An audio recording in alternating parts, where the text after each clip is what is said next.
We've got 2 people so far. We'll just give it a few minutes and let people kind of roll in, and then. Oh, and it's streaming on YouTube. Yep. Hey. We are live on YouTube now, I believe. Mm-hmm.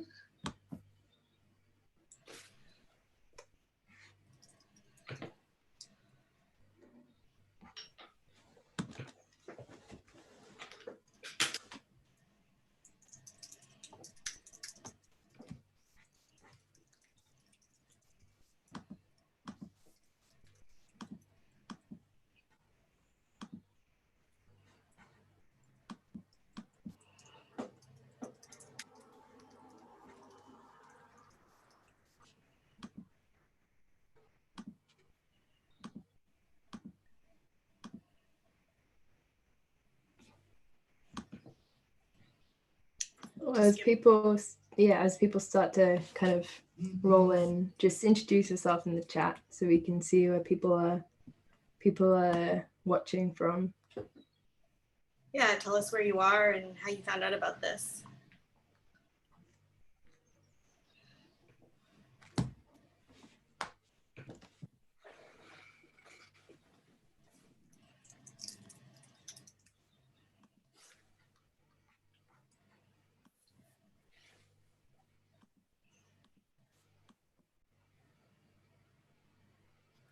Hello, Amy from Michigan.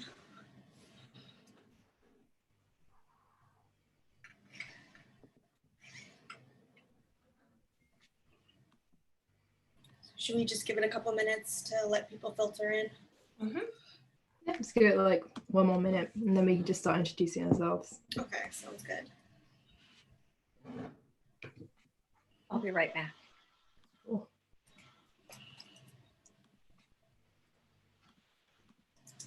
What are those on the table? They look like vases. Ceramics.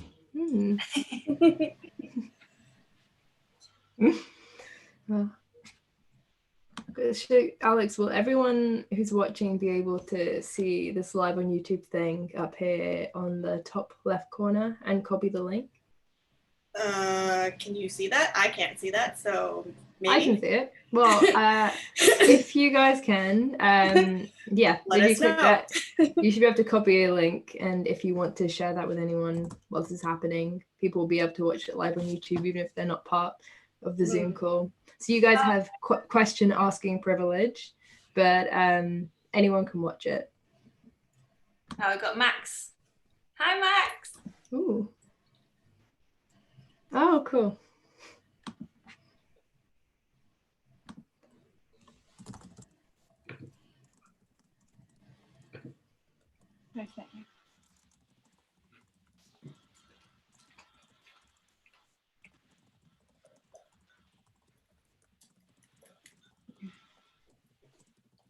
April, we're wondering what's behind you on your table.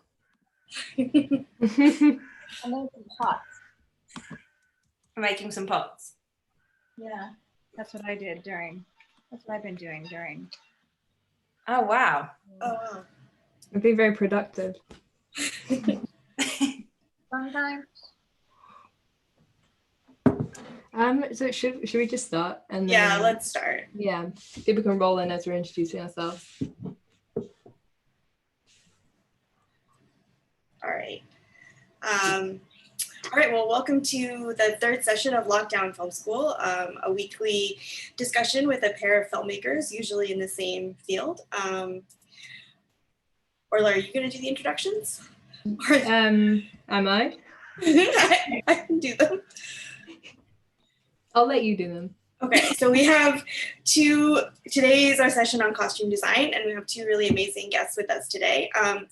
We have April Napier, who has designed for Lady Bird, Booksmart, and worked with Kelly Reichardt on Certain Women and First Cow. And she was nominated for Excellence in Contemporary Film for Lady Bird by the Costume Designers Guild Awards. And we interviewed her in depth in our forthcoming ebook on Kelly Reichardt, Roads to Nowhere, where we talked to her about both Certain Women and First Cow. And then we've also got Grace Snell, who is probably best known for her work designing the costumes for Joanna Hogg's The Souvenir. The costumes are amazing in it. And she was nominated for a British Independent Film Award for her work on the film. And we also interviewed her for our book on The Souvenir called Tour of Memories. So we're really excited to have them both here today. Thanks for having us. I guess first, before we jump into the questions, to explain to everyone watching, we are gonna do about sort of like 45 minutes of talking between us, and then at the end, in the last 15 minutes, we're gonna do a Q&A. So you should see at the bottom of your screen, there's a chat button where you can just talk amongst yourselves, but then there's also a Q&A button where you can type your questions, and we'll save those till the end, and then we'll do some viewer questions. So make sure you do that. But I guess we can jump in to the conversation now. And I just wanted to start off with the very broad question of how did you guys know that the field of costume design, but also specifically the field of costume design for film, was the path for you? Okay. Will you go first? I had no idea. I was in art school. I had just gotten out of graduate school in fine art. I was doing kind of photography and installation work, drawings, and a friend of mine lived in Los Angeles and said, why don't you come to LA and do this thing called styling? And I was like, what is that? And she said, you get to go to thrift stores all day long, you make people in vans look cool, and you get paid $150 a day. And I was like, what? And so I began in music videos. And then my first film was in 1997 with Neil LaBute, Your Friends and Neighbors. And I think once I started telling stories, it was more interesting to me than just only about the visuals. Of course, the visuals are important, and of course, the quality of how you dress people is important, but it's the storytelling that really drew me in. And especially in smaller films, like even in Thumbsucker and Hesher, like I tend to do smaller films that are more kind of intimate stories, including Lady Bird and First Cow and Certain Women. They're kind of small individual films, but they kind of have a broader universal storyline. Yeah, I think for me, I didn't know costume design existed. It was never told that that was the job when I was studying. And I started in sculpture and painting, and then a tutor suggested to me, because I started doing these installations on the body that were like bizarre, weird shapes and things. And they suggested to me, oh, fashion. And I didn't want to do fashion. I didn't have any interest in it. I didn't like the industry. Well, I've come around now, but at the time I was quite adamant to not go into fashion. And then it was costume was suggested to me as it's more sort of broader, I guess. And I started in music videos too, and did short films, and enjoyed short films so much that I just wanted it to be longer, the shoots to be longer. And then when I had an agent, we started pitching for independent films because that's where I wanted to be. And I guess, could you guys just walk me through your general approach to the prep process? So when you get a script for a film, what are the first steps you take to kind of like break it down and begin to understand what approach is going to work for the material? I think it's different for the general idea, I think, is similar, that you get the script, you internally kind of visualize what the character is like.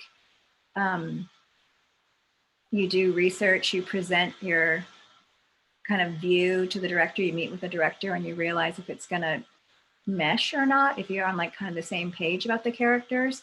And then you go into what I think is the funnest part of filmmaking, storytelling, is the research part. So it's different when you're doing, you know, First Cow was 1820s. So there wasn't any, it was before the invention of the camera in 1839.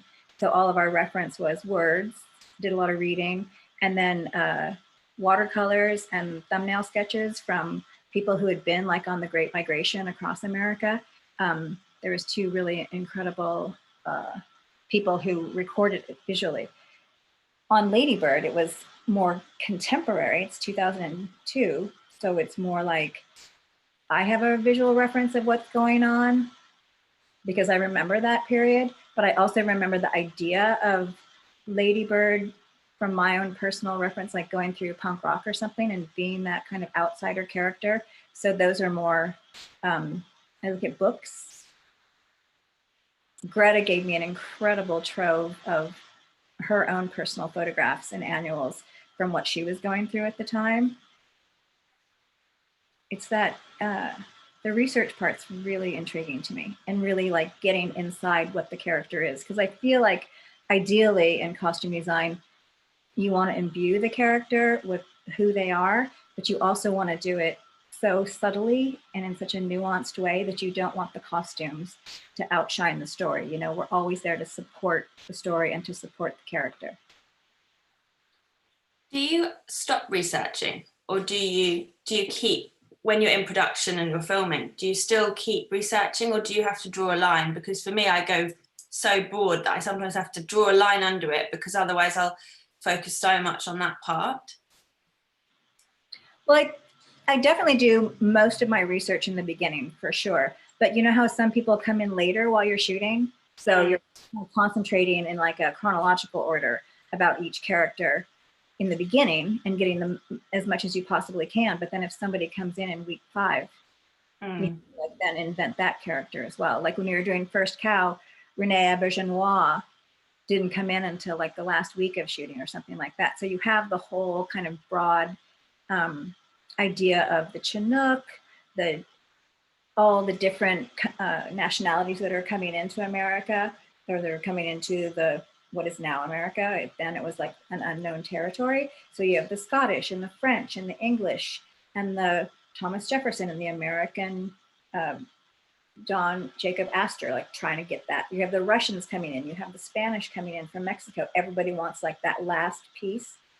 And so you have you have voyageurs, you have cooks, you have travelers, you have the chief factor, you know, kind of everybody's echelon and how they trade and interact with each other. So you have that kind of broad idea. But then when Renee shows up, and he was cast originally as the bartender, and then at the end, Kelly realized, I don't want him to be the bartender because that's too McCabe and Mrs. Miller. I want him to be this special character who lives in the town that Cookie and King Lu cross all the time. And I want him to kind of be the observer. And so we kind of based him on a character, not visually, but in terms of like conceptually, on the Bergman character in The Virgin Spring, who's just this guy who's always just observing what's going on in society. And so he became a different character, and you have to like then start thinking about that when he comes in. Yeah. What do you? I just love the research, like you. Absolutely love doing it, and I also try and get my assistants involved in the research process as well, because I don't like to keep it so tunnel vision with my interpretation. But there's early chats with the director, and I just take a director and see how they work and look at their other work that they've done, so I can kind of try and adapt to each director. Because obviously I have my way, but when I was on the souvenir with Joanna Hogg, she was very generous and shared me some of her Polaroids. So they were my starting point, all these Polaroids that we treated like absolute gold. And I didn't let just anybody look at these because I knew how precious they were. And then from then I bounced around, but obviously I wasn't around in the 80s, and so my interpretation of the 80s, I came with different eyes, which I think I think it's quite a good thing, because I kind of could then add another quality to it, slightly more timeless quality. So I just try and look at each director and see how they work best and how I can support them. Yeah, I think that's kind of how I get started. You did the 80s so beautifully, because in the beginning, I remember when I was first watching The Souvenir, and I thought, is this a period film? Is this not a period film? There is like a nuance that it has that timeless quality, which I think is really important in filmmaking, in terms of the story. And then when I realized that it was the 80s, it was also the 80s, but in a certain class, right? Because you have to think about like how much money the people have, where do they come from? I always think about, what do they listen to? Where do they live? Who do they associate with? Like there's a lot of things that go into like discovering a character, and the way that you use some Vivienne Westwood in there, right? Yeah. So it's interesting to think about like what that class, she's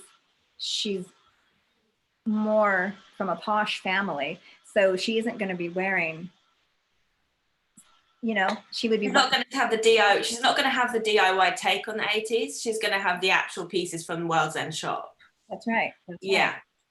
And she's going to be able to afford it because of her background, so she can have those things.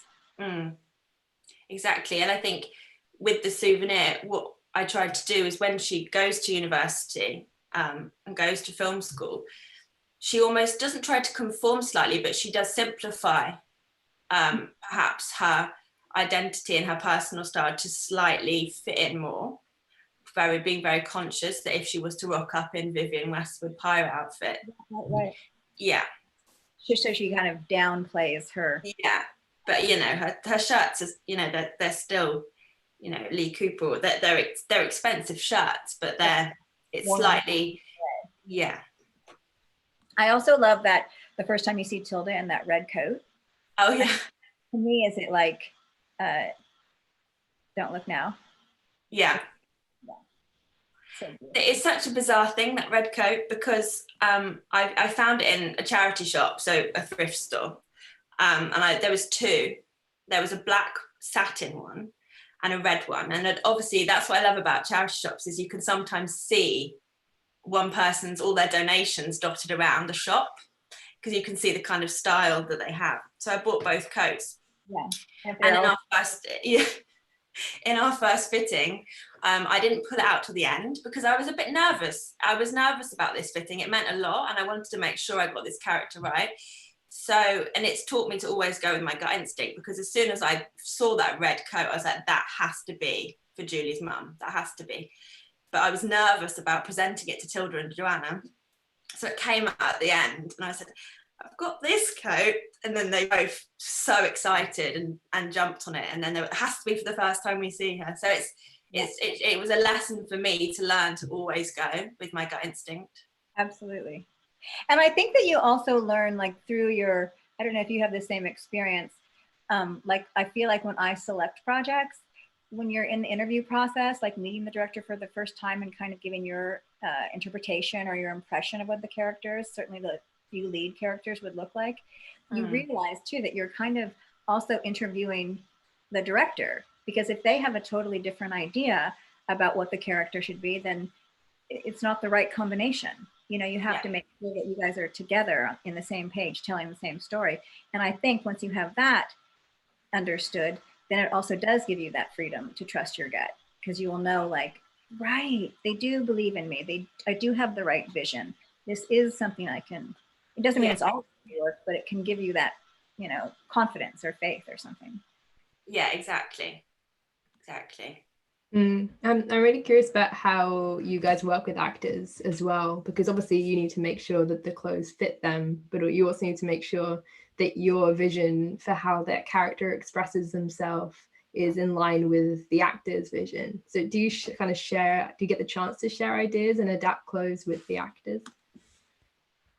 Absolutely, yeah. What I do is before I have a fitting, I'll send them like a mood board or something like that, being like, this is my general idea of the character. Does that fit with you? What's your impression? You also have to figure out, like, are you allergic to wool? Do you have any preferences for undergarments? there's like a whole dialogue that begins. But I feel like I've never had a bad fitting. I feel like there's always, maybe because the actors that I've worked with have also trusted the directors that I work with. So they know if the director put trust in me, then they can also have that same trust or something. Or love. They kind of walk in thinking we know it all. I don't know if you get that. They kind of think, so what's the plan for me? And I kind of have to have that chat being like, yeah, I've got a vision for you, but your vision is equally as important to me. The same thing, showing a mood board and asking for them for ideas. And I don't know, it's slightly working with younger actors, I get it, that they suddenly get quite excited that they didn't ever think that that was an option. Oh my gosh. That they could have input. And that's quite a nice moment. They also get kind of giddy. Like I remember Timothée Chalamet, when I was fitting him for Lady Bird, would be like, oh, I can wear this. What? This is so cool. Wait, I want to wear this. And then they have this like energy of like trying things on so quickly. They get really enthusiastic. I just finished a film with Amanda Seyfried. It was 1979 in upstate New York. And she was getting and it was a very subtle version of that, like a kind of timeless Jane Birkin, Joan Didion kind of look. So it's not the 70s, it's not the 80s. It's very kind of refined and simple. But she got so excited about her clothes that she would then like start taking off a pair of pants and then putting on another pair of pants before she had them off. And I'd be like, Amanda, slow down. Like we got to step by step, you know, like I feel like it's an exciting feeling when people start to, because they start to see their character too then, don't they, in the fitting? Yeah, exactly. You can start seeing it grow before your eyes. And it also, when you get to the fitting point, you might be quite tired. You've done so much shopping. You've been doing your amends. You've been doing your script breakdown. And you get to the fitting and you think, how am I going to have the energy now? And then they bring the energy in and you suddenly get reinvigorated and get really excited again. And also, I feel like I've had so many fittings, but I'm still nervous before every fitting. Like, did I fit right? Is this the right thing? Wait, like, there's some kind of self-doubt in there, even though you've done so much prep and you've done so much research and you've had so many communications with people. But I still get a little giddy about that, or a little nervous, you know? Yeah, no, I think that's really good. I think that's a really good thing. I don't want to lose that. I do quite like that. I think if there's, going back to your question, if there's a slight, not a disagreement, but sometimes you do have to be slightly persuasive, because obviously I'm more experienced and know people have a bit of body dysmorphia sometimes, or they view themselves in a particular way, and you have to sort of instill a bit of confidence and body confidence. So that journey sometimes has to be a little bit more delicate, how you tread with that. So you kind of have to, it can get a little bit, I don't want to say the word political, but I sometimes say, well, you pick some outfits, I'll pick some outfits, and then see how we go. And then sort of gradually work towards maybe where you thought it should be at the beginning. I mean, also on that same point is like, Orla, when you said like you have to make sure the clothes fit and things too, it's like sometimes you have to make sure the clothes don't fit, right? So that can lead into what you're saying, Grace, about like how that person feels in the clothes that you're giving them, because maybe it's better if they're not flattering, or if they're oversized, or if they're too small, or if they're like, those things are important for making a character like that, you know? Yeah, I had an actor that I bought him some shoes, and I said, now I've made them a little bit big for you, and I just want to see how that works. Because I've just had this idea, I think it was an anecdote from somebody that always wears big shoes that are too big for them because they want their feet to appear bigger. And that I thought, well, that's a good idea. I'll use that in a fitting. And he got absolutely obsessed with it. He loved the fact that he put on these shoes that were too big, and he was walking around. He's going, look, I'm walking differently. I'm walking differently. This is great. This is great. This is so much for me to play around with. So fittings, I guess, sometimes have to be, things that don't always fit. Yeah. I also feel like I always have the racks of clothes in the fitting, and I let the actor also go through and be like, is there anything that's speaking to you specifically? And let them also pull out some pieces. And then from those pieces, you can work to build an outfit from it. Yeah, I mean, we just got a question in the Q&A actually that's basically related to what I was about to ask, which is, Grace, I know that you told me when I talked to you about the souvenir that you created a wardrobe for the characters and then you'd go every morning and kind of pick out something with them. Is that, like, for both of you, do you prefer to create like a general wardrobe or to like choose particular pieces of clothes for particular scenes, and what kind of projects call for what kind of approach? I think it does depend on how many story days you're filming. With the souvenir, there was a tremendous amount of story days. It spans over 5 years. So I knew I needed to get a wealth of clothes because of the way Joanna Hogg films. We don't know what we're filming that day, really. So I had to be as prepared as I could be. We're filming in the middle of nowhere. Not always an opportunity to run out. So I think with this particular film, it was quite important that I had undergarments, I had socks, shoes, spring, summer, winter, evening wear, day wear, all there ready, just so that we could start seeing who this character would be, because the character was obviously, for Honor, it was developing day by day as she was being fed more information about who Julie was. But then if you have a film that's not many story days, you don't necessarily have to do that, because there are some ties with having that. You don't have so much freedom. You've got your wardrobe there. Adding new pieces in is sometimes harder because you have to try and work them into where they're gonna go now that you've already built the wardrobe, if that makes sense. I mean, I think the thing about costumes too is that, because I also make I call it a closet for the character, because I think it's also important that it's not a new outfit every single time. Just as it is in life, you have your favorite pair of jeans, you have your favorite shirt, you always wear that necklace. Like, it's a lot of things are repeated, and then you choose, like, per scene or per story day, what's going to work best with that thing. Or is it going to be a new pair of jeans? Maybe there's 3 pair of jeans that you mess around with.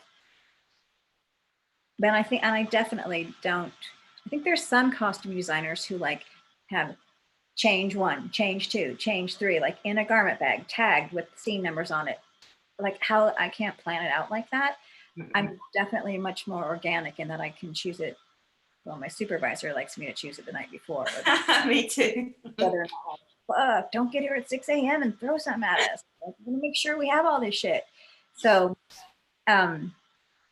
I definitely prefer, for my own thinking of the scene and what's going to go in that scene, to wait to the last minute. But I think the structure of how costumes work is like your support group would sometimes prefer to have it a little bit more organized. But it's never failed, really. It's fine. I know, it causes everyone a bit of stress when I'm like you, leaving it to the last moment a little bit. But that's something that's nice in a way, I think. Right. I don't like restricting myself too much. Yeah, and it's fine. It's all going to be taken care of. And then when you're there to establish it, I'm going to be there. It makes me get out of bed early in the morning and be there with you. I'm not going to leave you hanging. Like, yeah.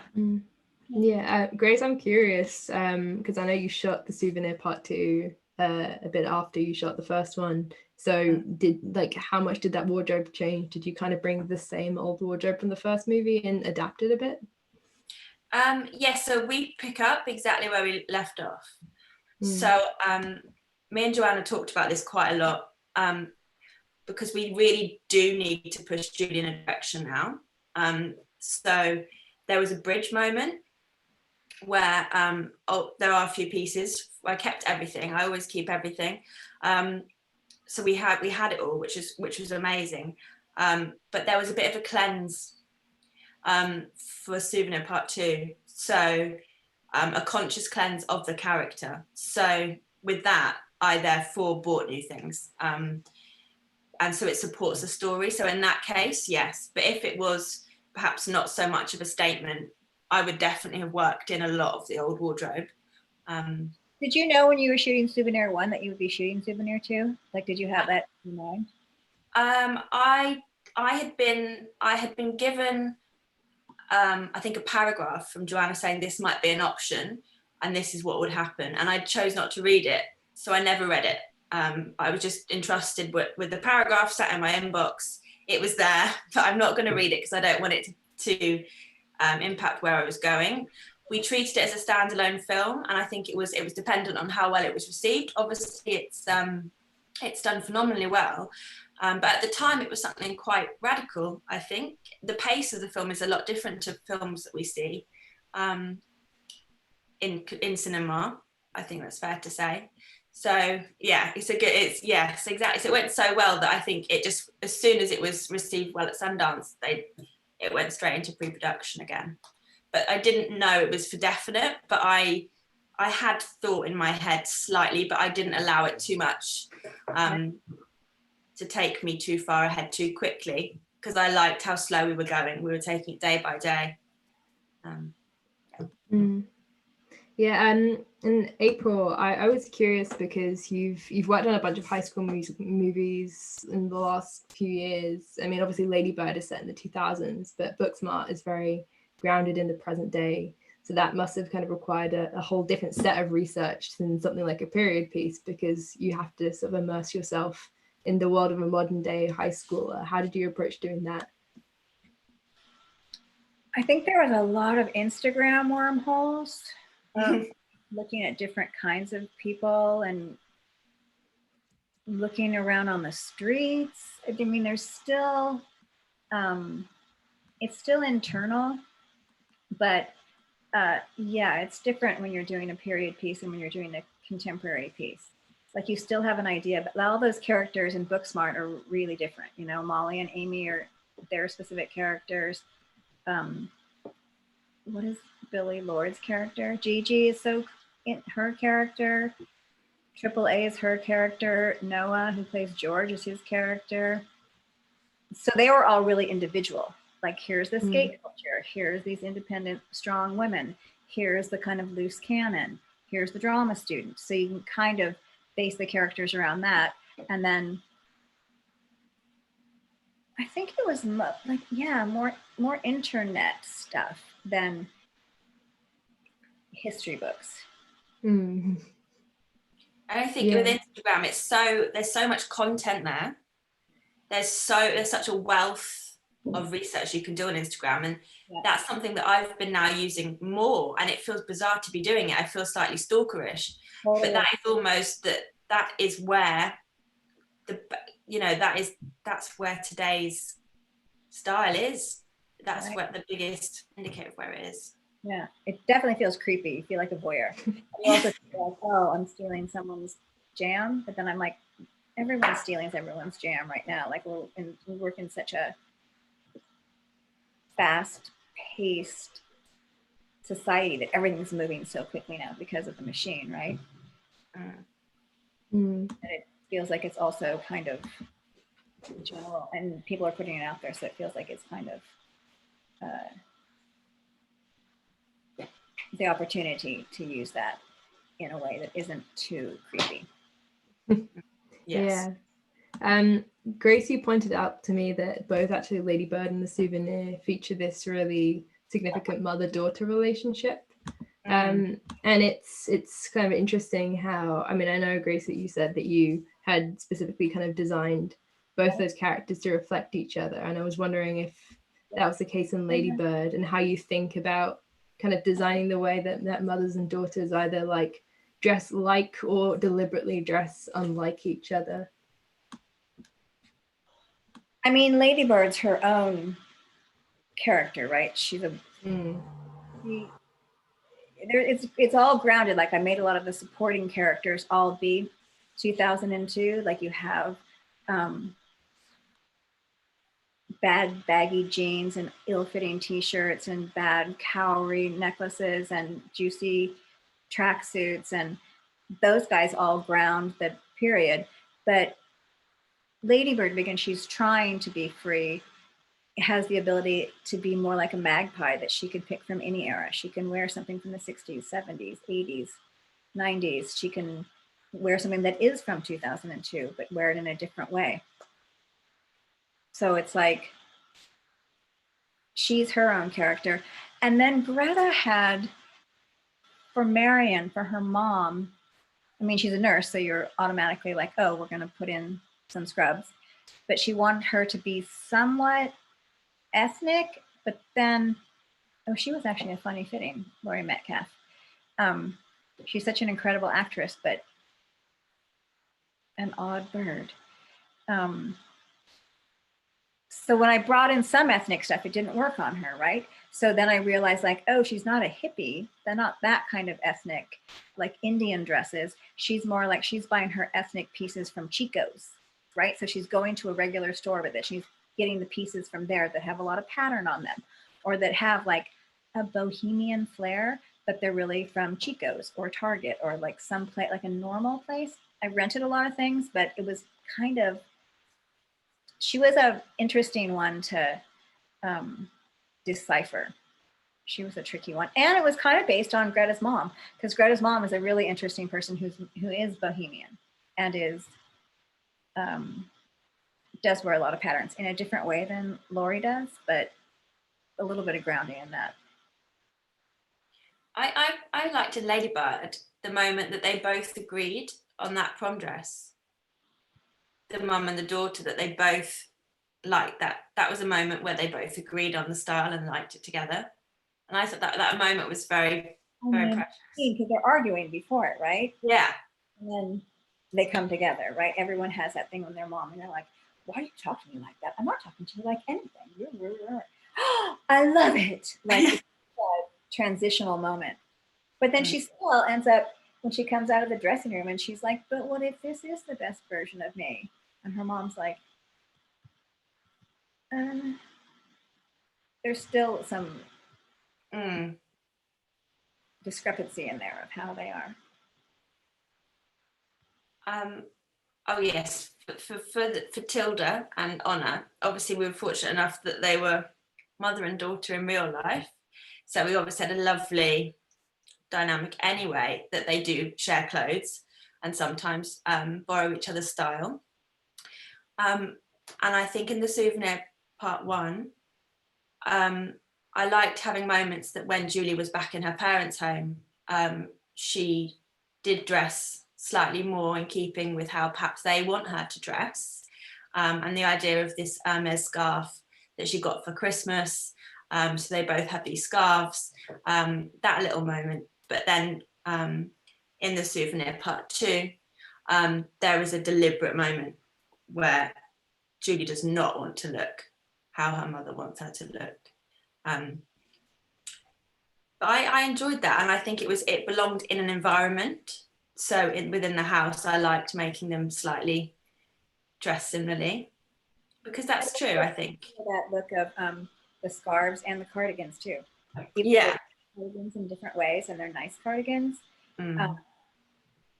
That's the thing that joins them, but they wear those cardigans differently, and that scarf sharing is beautiful.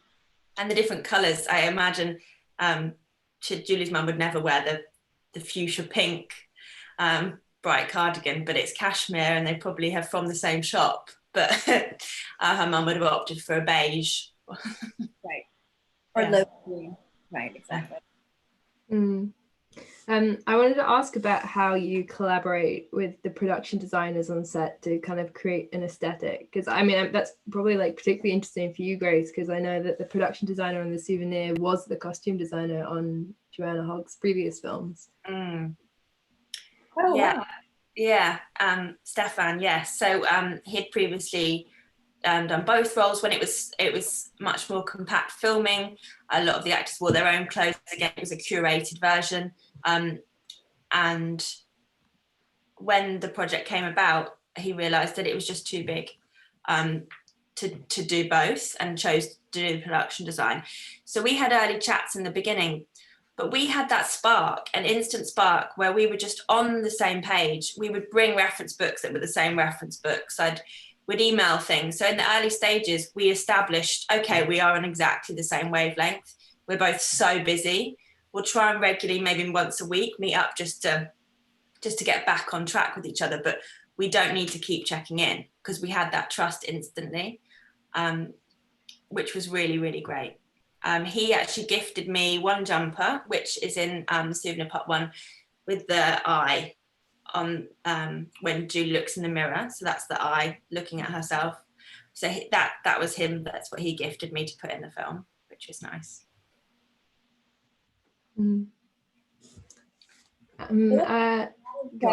Beginning with production designers, like trying to work on the palette and trying to work on the season or something.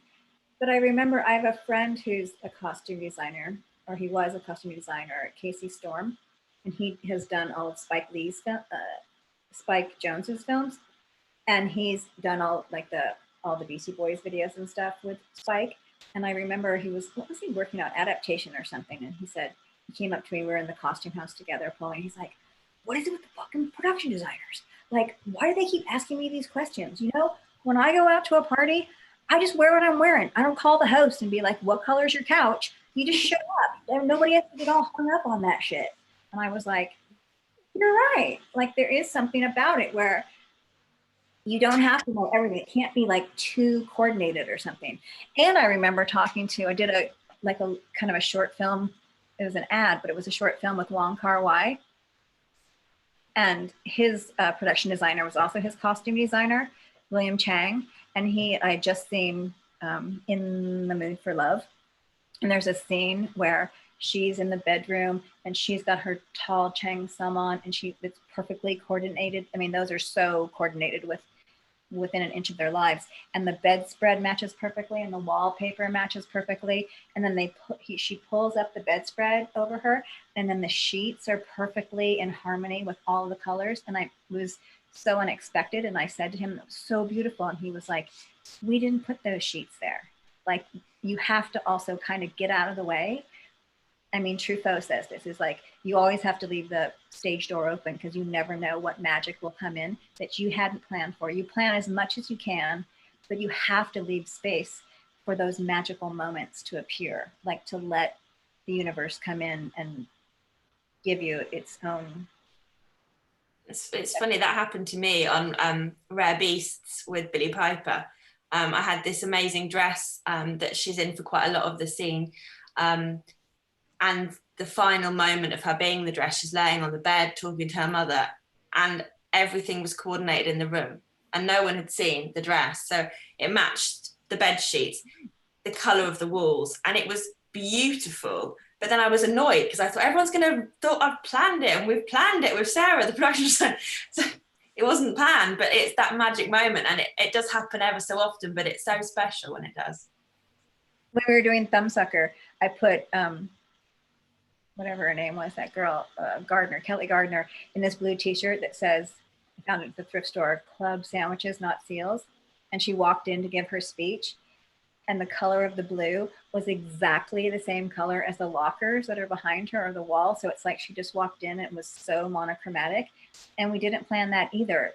And it worked beautifully. Like, you have to get out of the way sometimes. Yeah. You should plan as much as you possibly can and be as thorough as you possibly can, and then get out of the way. And one more question before I pass the Q&A, but I was going to ask Grace, you pointed out that both you and April have worked with like a large proportion or even a majority of female directors, which seems quite unusual. And I guess I was wondering, are you actively seeking out the opportunity to work with women? And in your experience, is there something unique about the work environment that female directors create? Me first? Okay. No, I don't actively, it's very weird. I don't actively go out and seek it. I mean, I don't want to discredit working with male directors, because I have that's a different thing altogether. But I naturally gravitate working towards women, I think, with women. Yeah, it just happened, I think. 100% did not seek it out. No. 100%, it's about the story. It's about the script that you get, and it just kind of serendipitously happened that way. I feel really fortunate about that, because it's a really wonderful environment. But, you know, Kelly first person to say, like, I don't want to be thought of as a female director. I want to be a director. Like, for sure, time's up. For sure, it's important to have an inclusive, to have women have opportunity to be directors.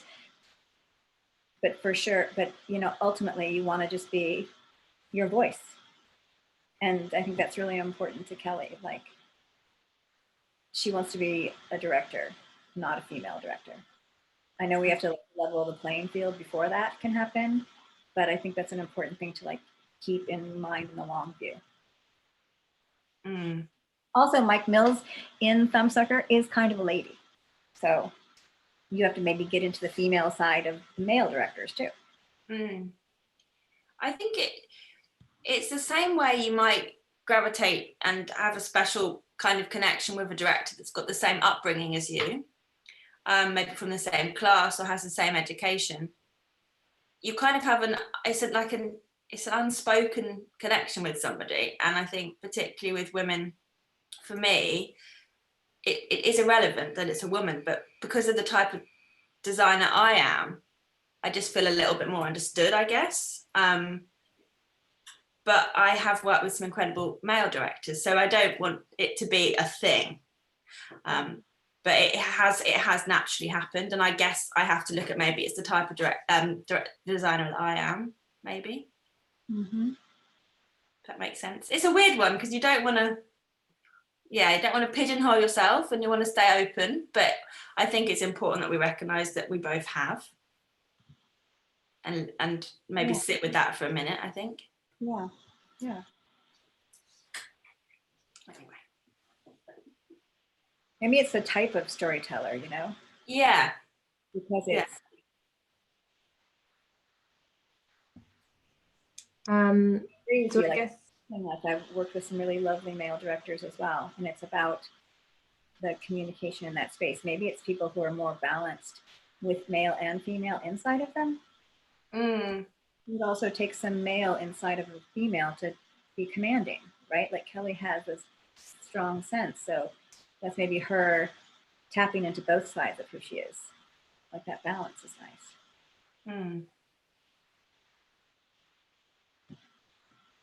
Who knows? Who knows? Okay, well, I think we're going to take some audience questions. So from Jacob Ramsey, we have, as the leader of the film's wardrobe vision, do you feel any pressure to set the vibe yourself by dressing somehow in line with the vision you are trying to set? Or what are some aspects of leadership inherent to your job that people might not think about?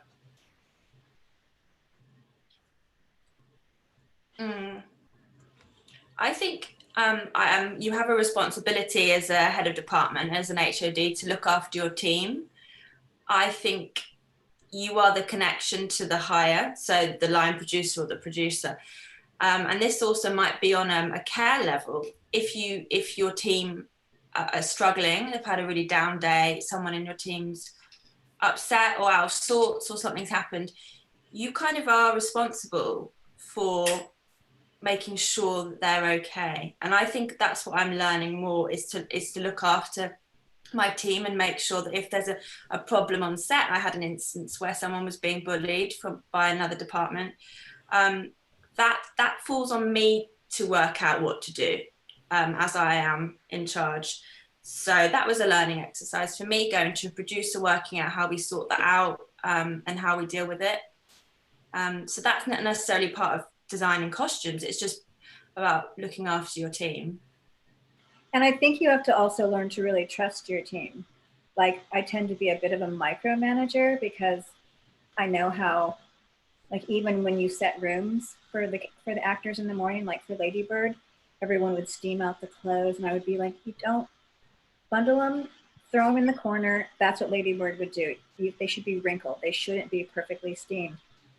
So I can tend to like, is this done? Is that done? And you have to sort of step away from that and really respect your team and really trust that they know what they're doing and that they, and to lean on them instead of having to take care of everything all the time.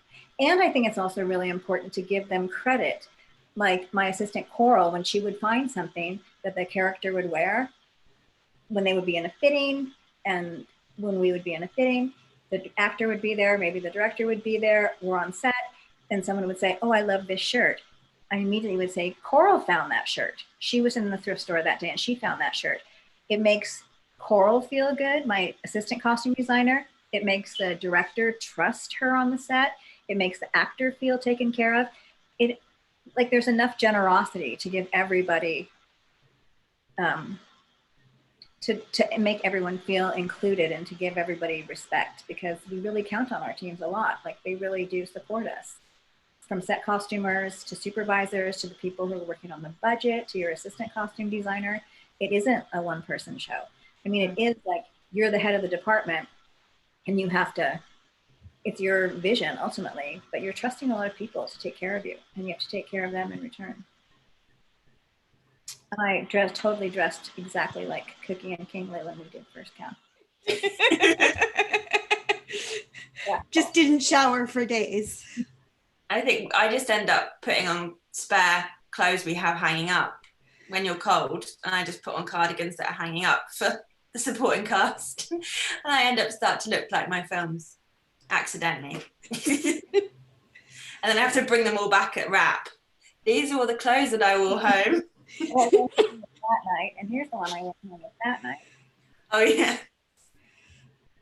So every day. How big of an issue is body dysmorphia in your work, and how do you approach it? Yeah, it's there. I think actors are quite insecure, not all actors, but I think it's part of playing a character. You are a bit insecure, perhaps you're going to get it right. So I just always have an open chat. I just try and have, it's when these chats happen, I'll make sure maybe it's just me in the room or maybe one of my assistants. So it's everything is confidential and it's a discussion, and potentially we get the director involved. Not too many people need to know about it. And I think I just have to make sure the actor's comfortable first and foremost. I'd never put them in something they were uncomfortable with. But then I do push it a little bit to make sure that if you put this on for a bit, walk around with it, wear it for a couple of minutes, see how you feel. Let's not veto it straight away. And it's constantly saying they look good. You look great. That looks so good. That looks great. It's like you treat it like you would a best friend, somebody that just needs a bit of a boost. There's a lot of pressure being in front of the camera, and I think that costume department and hair and makeup department are a bit of a support network for actors. They lean on us for a bit of counselling or friendship or laughter or having a giggle. So you just have to be very sensitive to it, and I just approach it like I would a best friend. I feel kind of fortunate that I've never been in a circumstance that people are feeling, maybe because of the films I do, the people have taken that role on and they know the ups and the downs of that character, or they don't mind. Like Lady Bird, she acne, and we were like, let's not cover it. Like it was, I don't think I've ever, well, in the last film I did, and it was an older woman who didn't want to look unattractive. And she was bigger than she had been when she was younger. And it was a lot about, and things that I thought she looked good in. Like I would never say, that looks really amazing on you. Even though if it does feel uncomfortable or tight, I would never try to convince someone of something if I didn't believe in it. But, and I would also never put anyone on camera in something that they weren't comfortable with. But I think in general, I haven't had that experience with actors feeling uncomfortable in their bodies. Even if they're bigger or smaller or. The problem I've done it a couple of times. I feel like I've worked with young women who come with those weird padded bras to fittings. And I'm like, what are you doing? Like you have these perfectly shaped, like 70s little sloping breasts, and that's, take that off. What are you doing? Those weird bras that are like foam cups? I feel like everybody wears them. Like that's your t-shirt bra or something. And I'm like, we're losing that now. Oh, yeah. Because I mean, you're also talking about how sometimes you're deliberately trying to fit them so that the clothes don't fit, whether they're look Right. too small or too big. Right. And does that like affect how this, like how that works? Because I mean, I could see an actor saying like, I feel like I look crummy, but you're supposed to look crummy. And then how do you deal with that? Or it's the 2000s. Sorry, you have to wear those shitty jeans. And they're like, yeah, I love them. I mean, fortunately, when we were doing Lady Bird 2, it was like a couple years ago, it's like the 2000s are having a moment. So I was like, man, I thought this was going to be good again. All right. So people were kind of into it. But maybe because I worked with younger casts or something like that a lot, they're like, I don't care, whatever. I think, yeah, it's about trust. So if you can start building up that relationship of trust, then you can instill some confidence, because they are wearing things maybe they would never wear before. So it is a bit unusual. Yeah.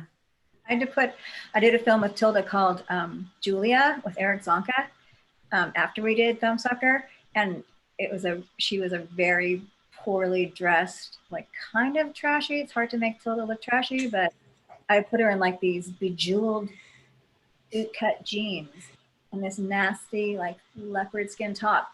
I mean, and she was super into it. Like they were very unattractive clothes, but they were perfect for the character. I mean, also she kind of looks amazing in everything. So she has the freedom to be like, oh, wear that crappy thing. Bring it on. Wear it upside down.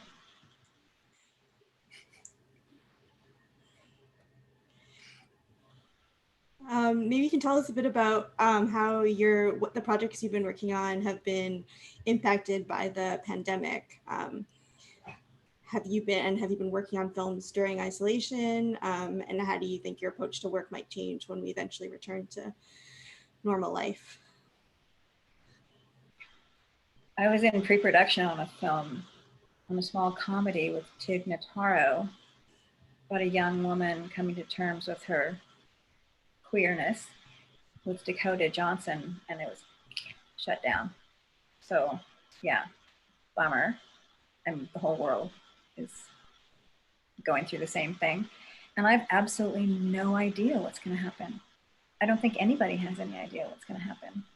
There's been some crazy stories about how Hollywood would set up again, or the filmmaking world would set up again for separating people, but it's such a communal, collaborative process that I think everyone's kind of scrambling to try to figure it out.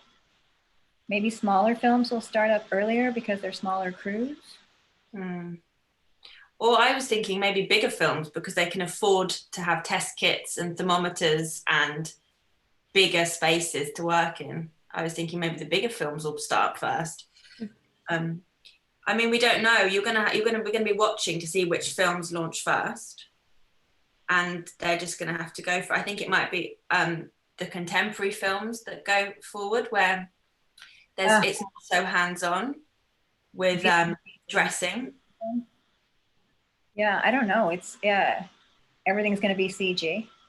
We're gonna have to start being homesteaders because who knows what's up. The machine's taking over.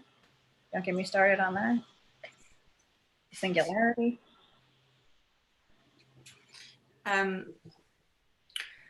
Yes, I think it'll be contemporary things that actors can dress themselves in, which is difficult for me because I'm quite hands-on. I like being quite involved in fittings and dressing, but I think you can give an actor a t-shirt and jeans to put on and they can put that on safely, but you can't give an actor a corset and a Victorian dress to wear. They can't put them on themselves.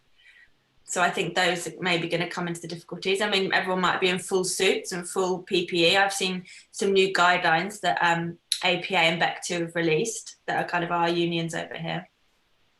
And just reading, just to see every time something comes out, just reading it and having a look.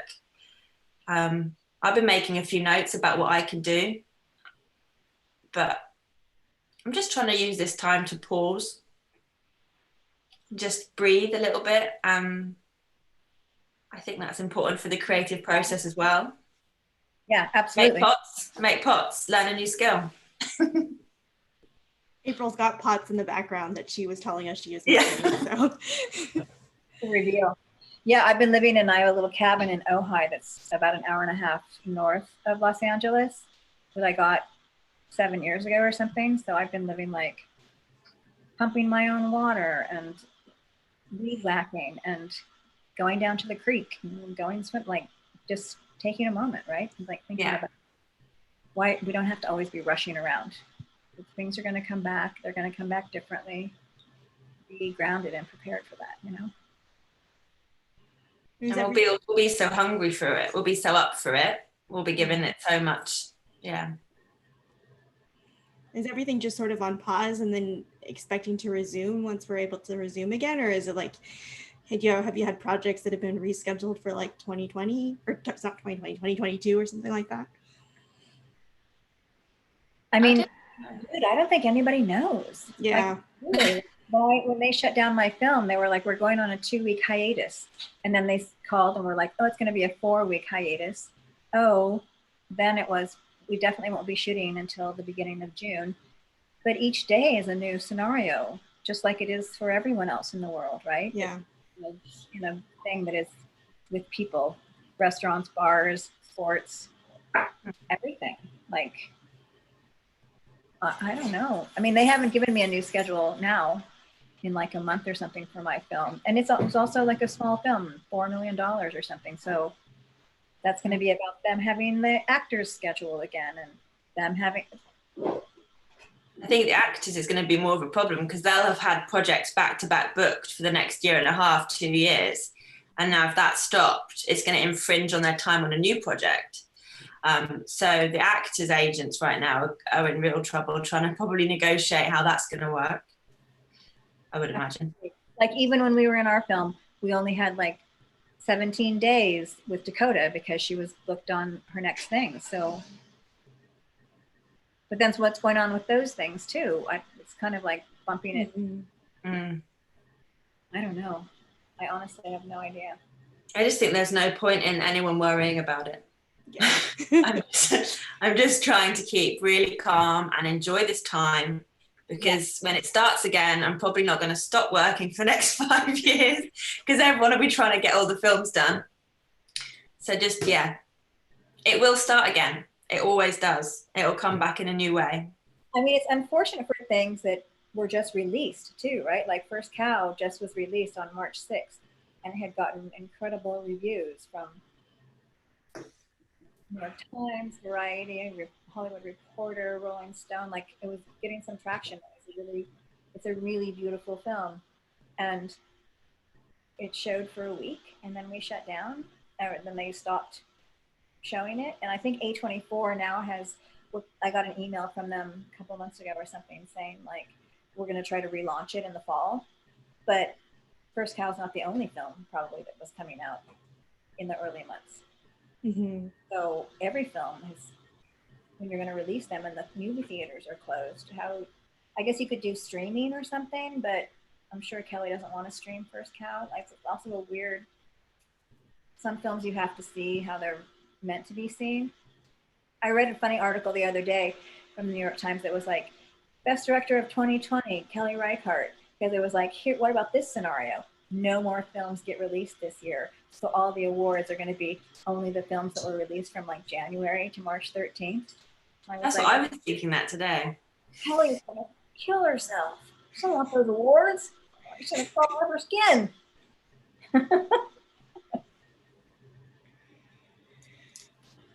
Well, I think we're gonna wrap here unless there's any sort of final remarks that you would like to make or last thoughts. Thank you. Yeah, thank you. This has been lovely. Yeah, thank you very much for joining us. Really inspiring to talk to another costume designer. We don't normally get to talk to each other. Cool.